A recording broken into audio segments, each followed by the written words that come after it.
All right. There's been a slight change in plans. I was planning on using as much from Parts Express as I could in this build. And I guess the crowning component was going to be the Dayton Audio Ultimax 18-inch diameter driver, subwoofer driver. And my reasoning for that was because Dayton Audio is a very budget-oriented, DIY-oriented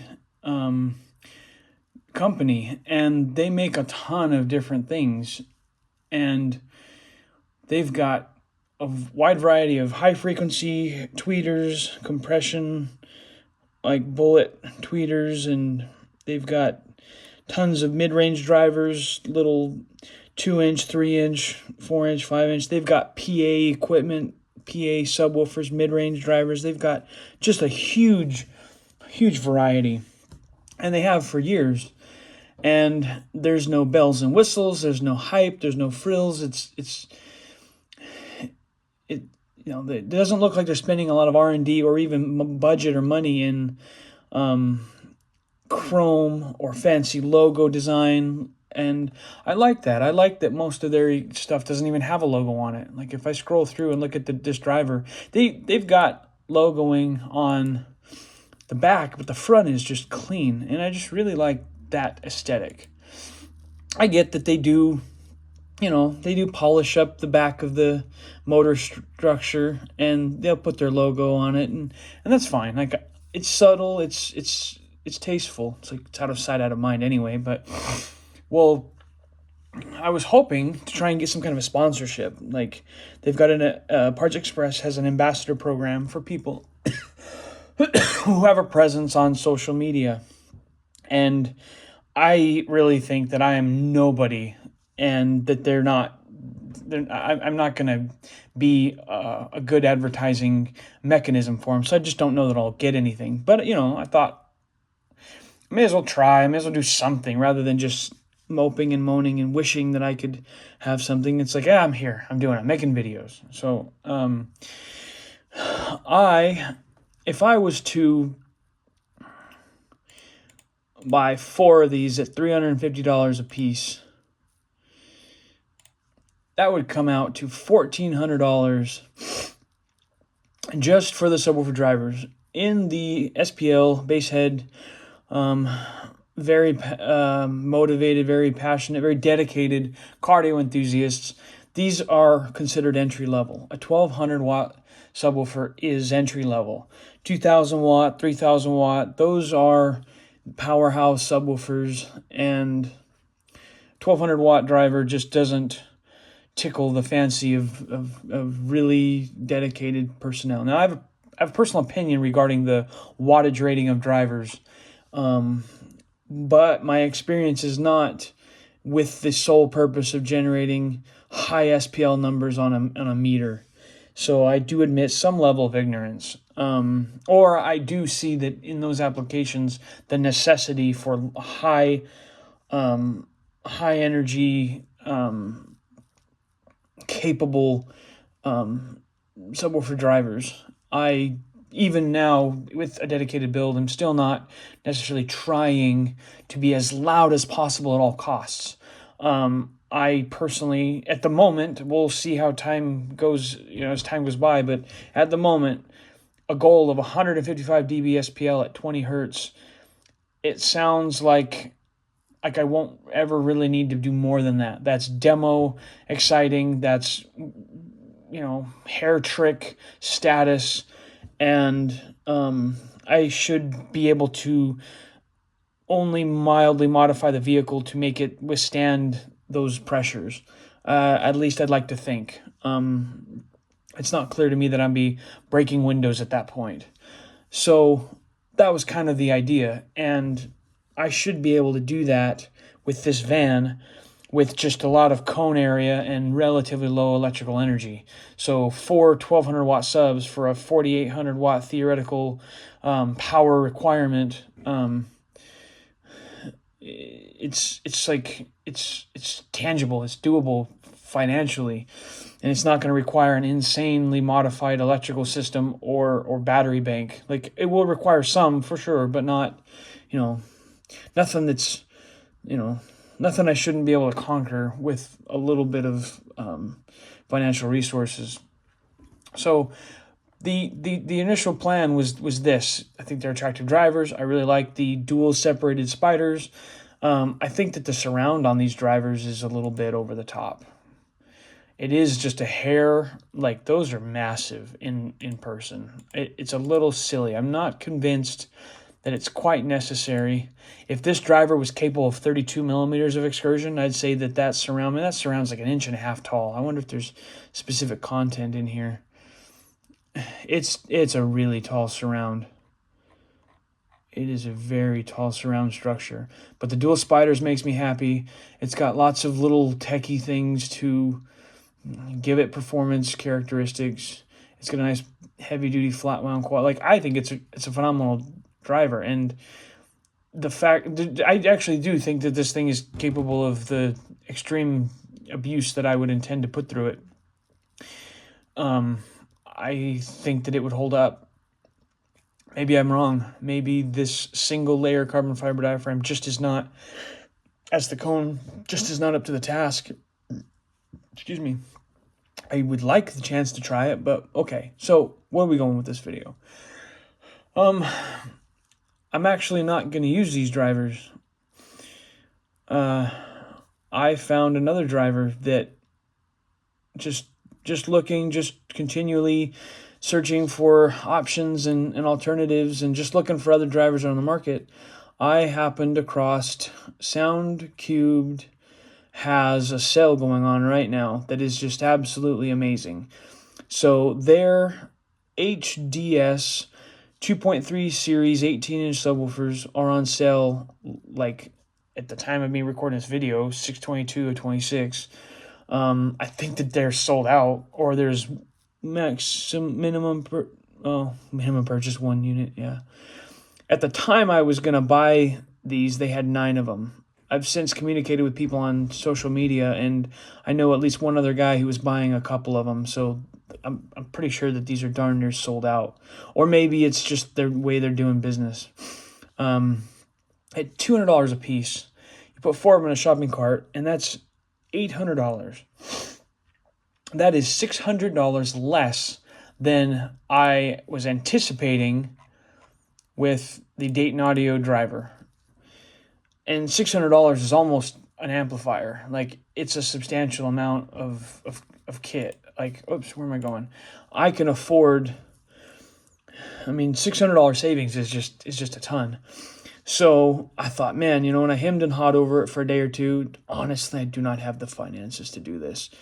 Where I'm at in my life and what I have going on, I just don't have the resources. However, I don't know if I ever will. So, it's like, I got to go ask my boss, can I have some overtime? Can I do some things to earn a little extra coin on the side? I've got to do something and shift some finances around, because if I don't buy these, I can't even afford them now, I'm never going to afford them. So I just decided, what little bit of cushion in my finances I had, I said, all right, I'm buying these. And I picked up 4 of them. They're shipped and supposed to be here at the end of this week. So I do expect to do, I don't necessarily know that I'm going to do an unboxing video, but surely I will unbox these things and put them on display and make a video and sort of just show them. It's going to be really fun. I've never, I don't know, like, the dream of having 4 18-inch subs, just I'm going to snuggle in bed and cuddle them all night long. It'll be wonderful. So first of all, the price tag, they're listed, I guess, normally at $400 a unit, which is kind of on par. Down for Sound has approximately an equivalent driver for $350, which same price as the Dayton Audio drivers and same power handling. The reason I'm really motivated by this, the leading factor, the thing that is the most important to me, despite me liking Dayton, me liking the look of the driver, the thing that I actually value the most, it's a cool image, is the FS. I don't know if you can see it on the screen very well, but the resonant frequency of this driver being as low as it is. It's the lowest resonant frequency driver I've found that is in the realistically affordable realm for me. At 22 hertz, this gives me all the low frequency extension that I could ever ask for.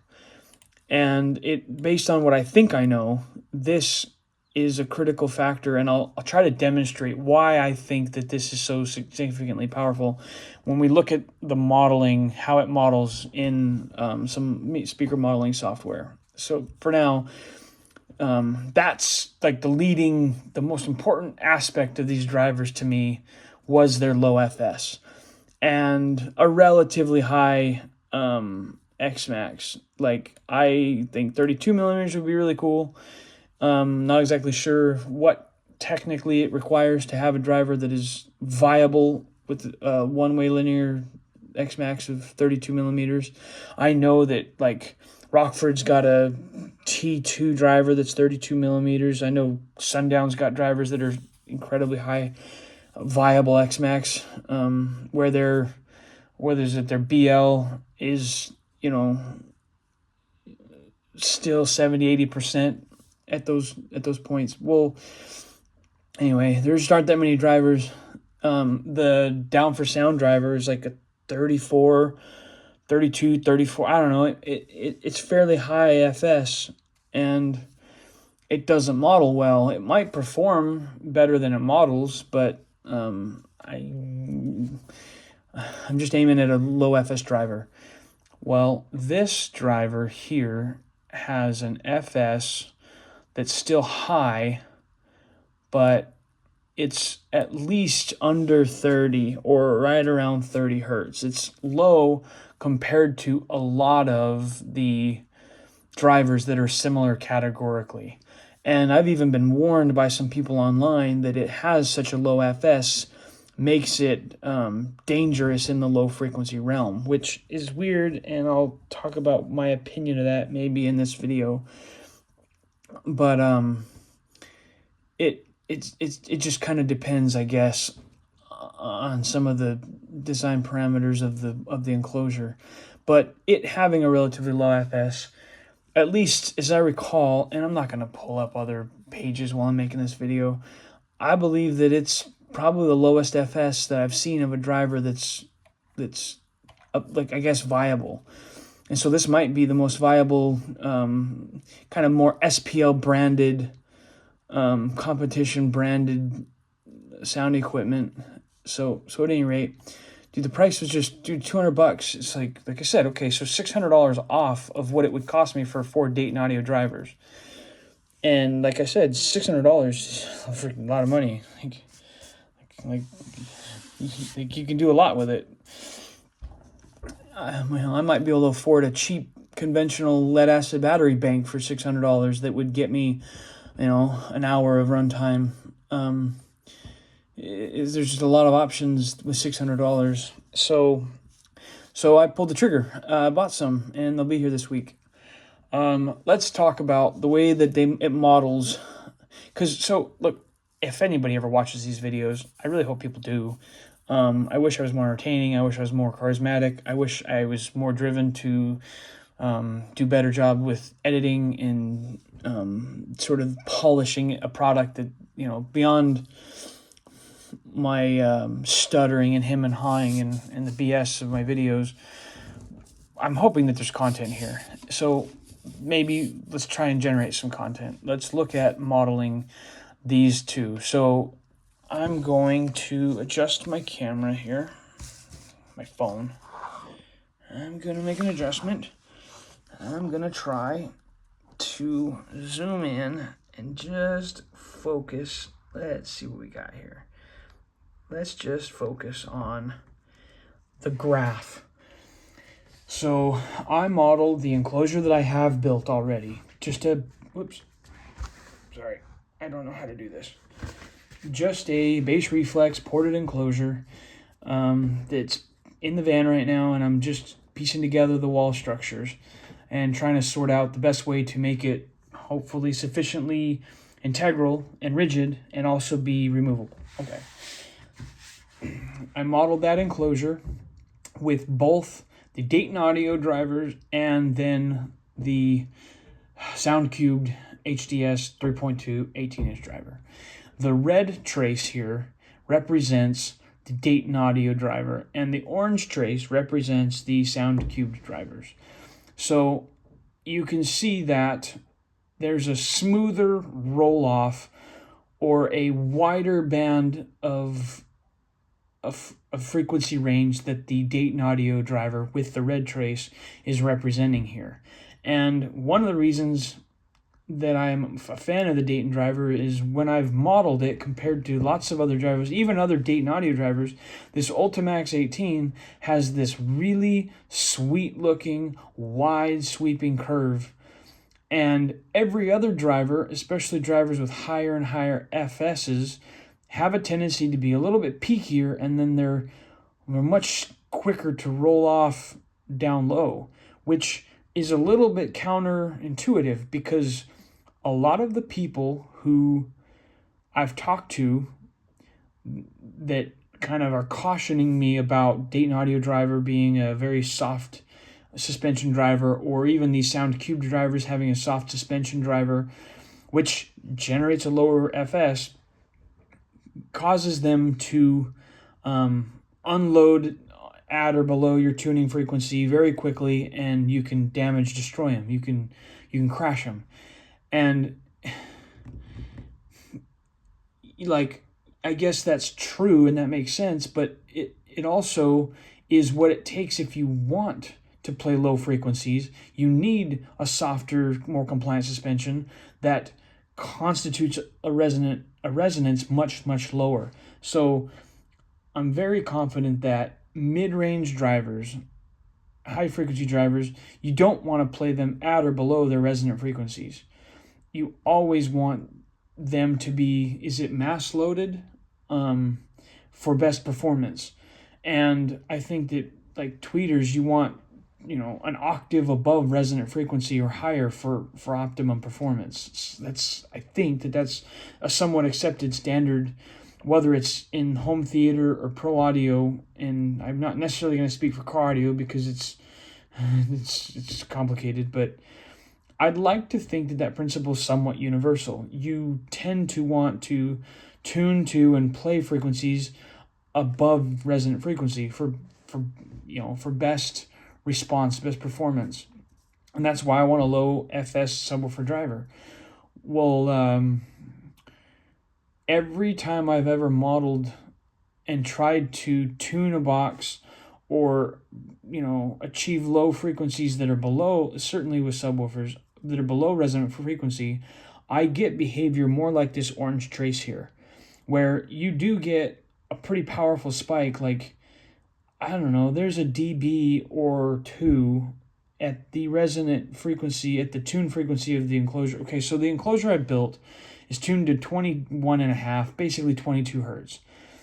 And at 22 hertz, this model, although it's theoretical calculation, it's not real world, it is modeling that I'm going to get a dB or so more out of the SoundQubed driver, if you can see that.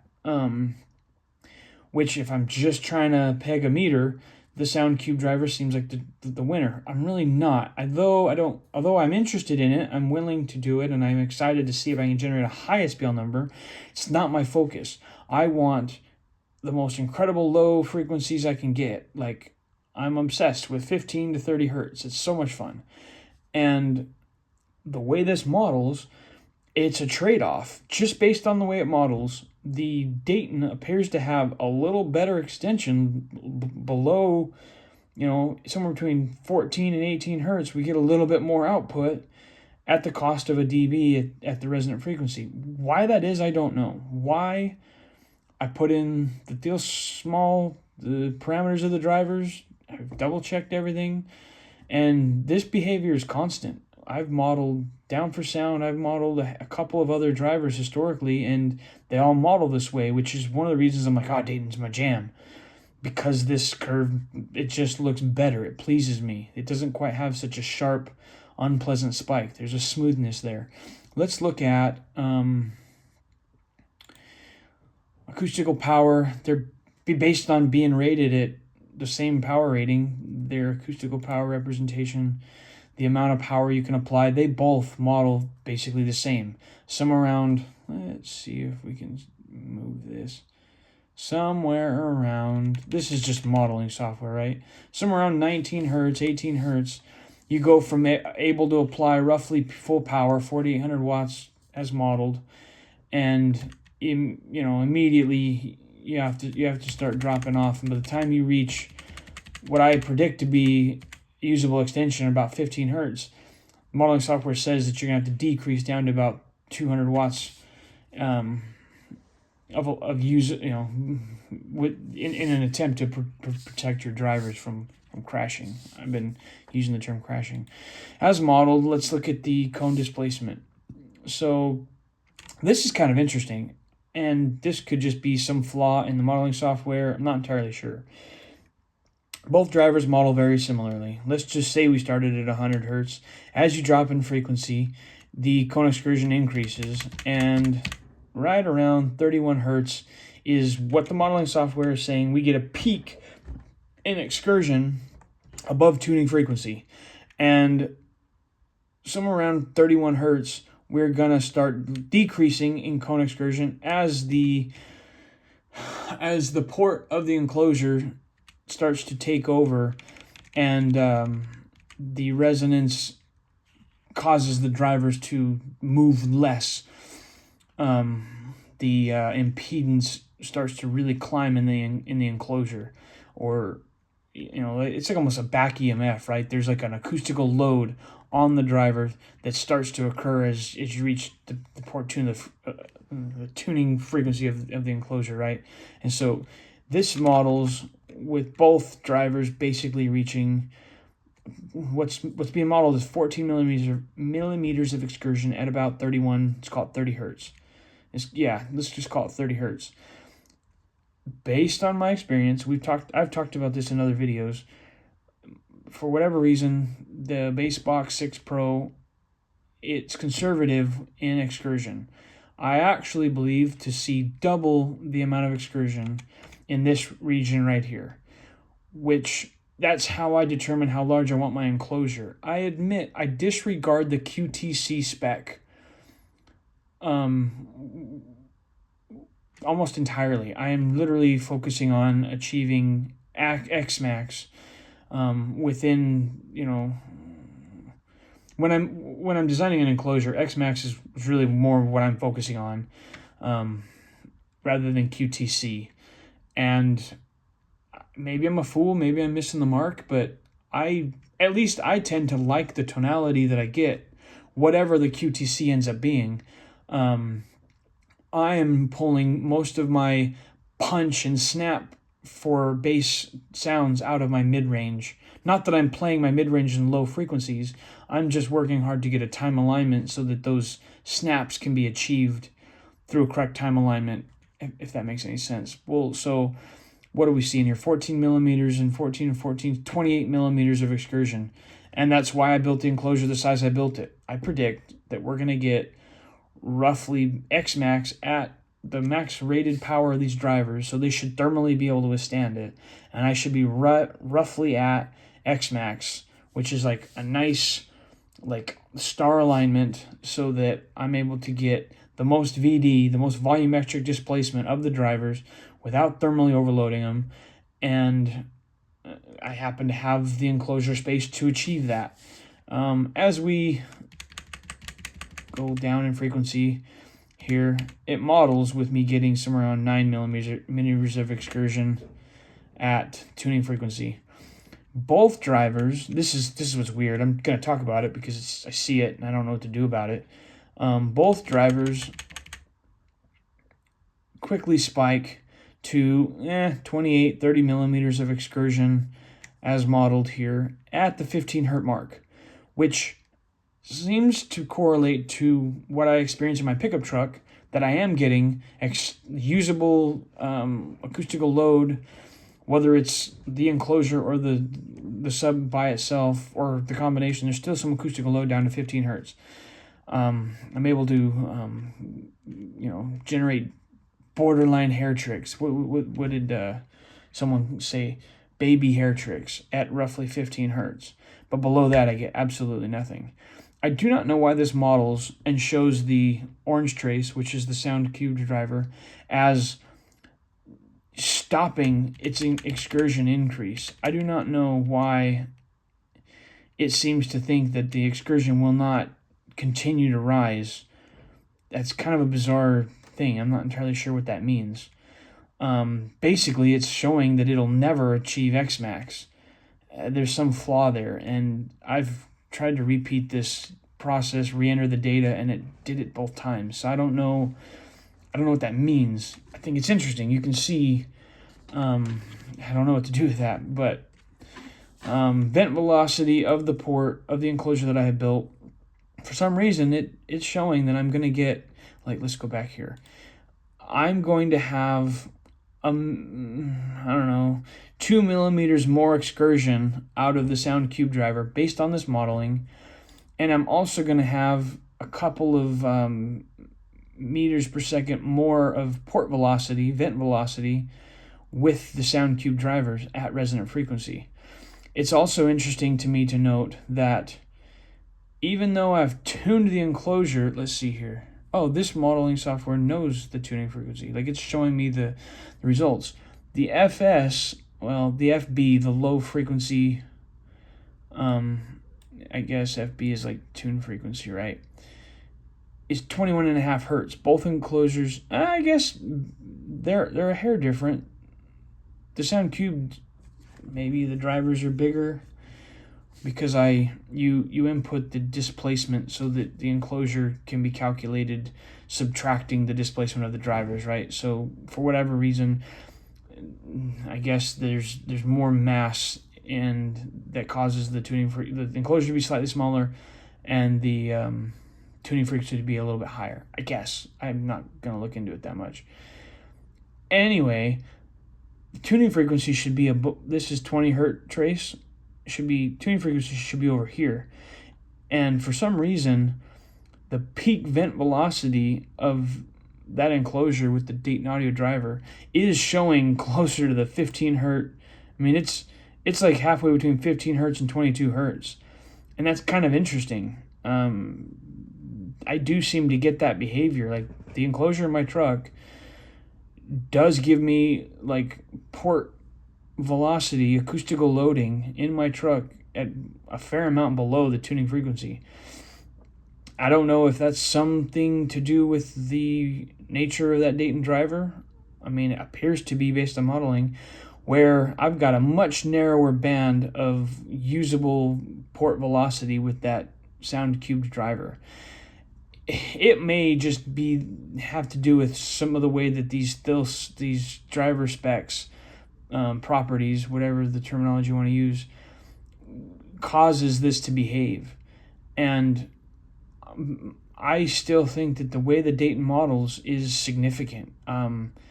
Maybe someday I'll get financially inclined. I want to run the experiment. I would love to load 4 of these Dayton drivers into my build setup and see how well they perform. It looks like they'll do things that other drivers just cannot do.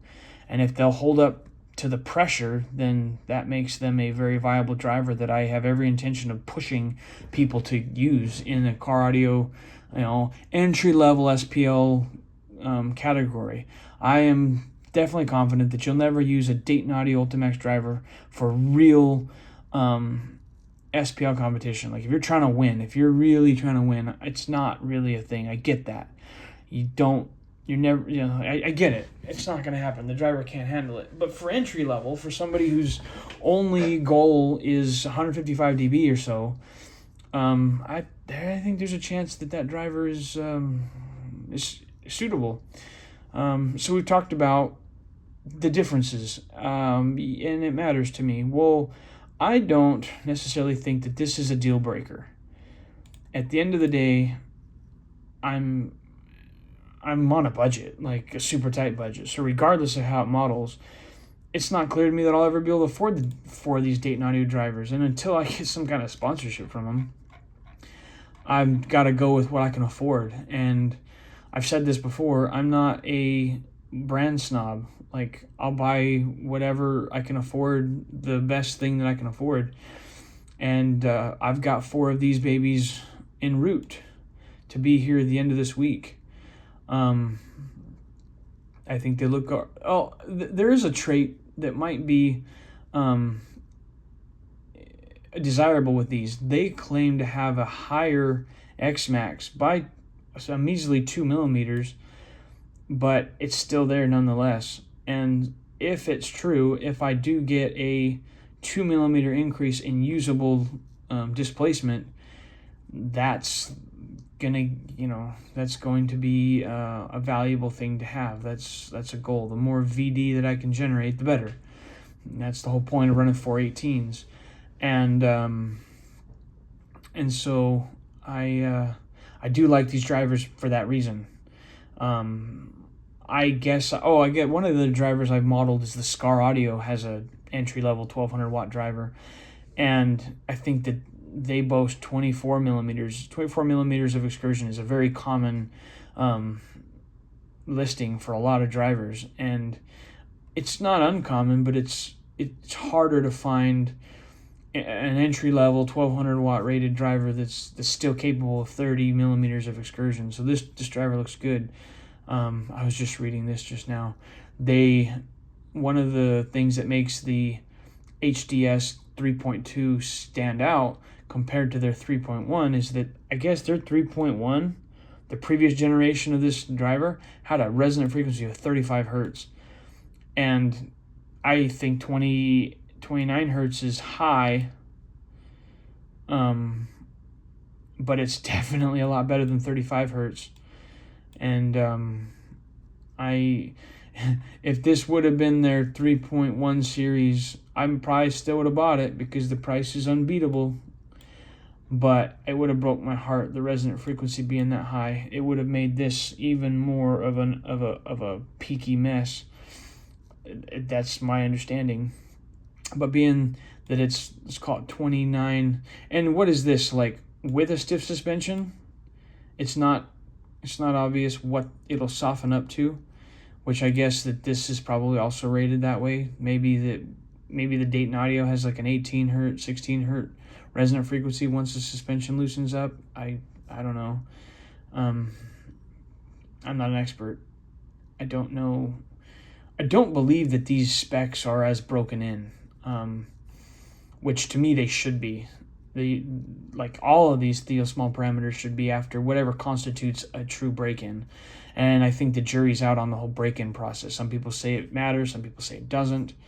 I think it's very similar to like rebuilding a two-stroke dirt bike engine. It's like be gentle on it through the break-in. Some people say ride it like you stole it from day one, and both seem to work and both have their potential drawbacks. And I think it's similar with these drivers. Break them in. It's like, just play them. What's the difference? Like, just play them and they'll break in. Whatever. Okay, well, that's a video. That's a video on the deviation. We went from running all Dayton plan to, at a minimum, SoundQubed. Yeah, guess we'll see how they go. I can't wait to get them in and take a look at them. I've run SoundQubed before. I guess it was technically not SoundQubed. Back in the day, I don't know, some number of years ago, 10, 12 years ago, something like that, SoundQubed used to be called AudioQ, and they were, this is my understanding, built in the same warehouse as Digital Designs. And they were kind of like the budget-friendly version of Digital Design, where Digital Design is considered like a premium product. This AudioQ was sort of the budget-oriented version of it, and I've never been financially inclined, so I remember at one point wanting Digital Design, couldn't afford it, and so AudioQ was like, well, that's a close second. Today, I believe they're a completely standalone organization, completely separate from Digital Design, but I still think they have their roots in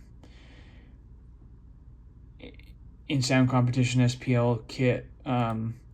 They've got an amplifier. I don't know what exactly their B stock means. They've always done this. Like this was part of the Audio Cues business structures, that they always had B stock items, and a lot of companies don't have B stock items. I'm not entirely sure what their B stock items mean, but they've got listed like a handful of these amplifiers. I'm gonna click on one of them. They've got them listed at $600, where they were normally what, $1,200. So it's 50% off, and they claim there's no warranty on them. So it's used. I don't know if these were used in like one of their competition builds or demo vehicles and used for some duration of time and then pulled, but they're in really good shape. I'm a little bit confused, but a $600 bill, that's that $600 I saved by buying 4 of these over the Dayton audio drivers or an equivalent. And I'm not looking to run 1 ohm. I'm looking to run 2 or 4 ohms, and an amp like this gets me closer to the power I desire. And so, depending on how many of these they have for how long, if I find some money laying around, this might be another purchase. I might try to get more of the SoundQubed kit. They don't seem to have 10 or 12 inch mid-range drivers the way that Dayton Audio does. Dayton Audio's got, man, this video is going to be long, but here we go. I'm ranting. The mid-range driver that I'm thinking about using, the way the doors are shaped, I think I can drop a 10-inch diameter driver in the doors of that van and only really do some mild modification to integrate a 10-inch driver into the OEM door panel. My brain tells me that it's something I can manage. And this is another reason I'm looking into the Dayton Audio drivers, right? Is they've got, I'm not sure, let's call it this driver right here. Roughly speaking, this is a Dayton Audio. This thing's $70. So 130, 140, $140. I can have 2 10-inch mid-range drivers that are rated 350 watts, I believe. 350 watts continuous power. So this is no slouch. As a mid-bass driver, I should be able to play from 60 hertz to 5K, like it's a PA driver. And Car Audio has recently, within the last few years, started pushing heavily into using PA style drivers into the Car Audio market. And if I was to put 2 of these 10s, this is a 10-inch diameter driver, in the doors, I believe that would be all the mid-bass, mid-range that I would need for this application. And as much as once you start buying one brand, it's kind of fun to just stick to that brand. It's cohesive, it's uniform. But based on some of those limitations, I'm not inclined to try and get everything SoundQubed. But if money comes around and these amps are still out there, despite there being no warranty, that's a pretty good deal, man. And I would love to have 1 or 2 of those if possible. So that's a wrap. That's details on the update. That's me talking my head off about a little bit more of the technical side of this. And the news that I have ordered some subwoofer drivers. They're not Dayton Audios. And continue on our build.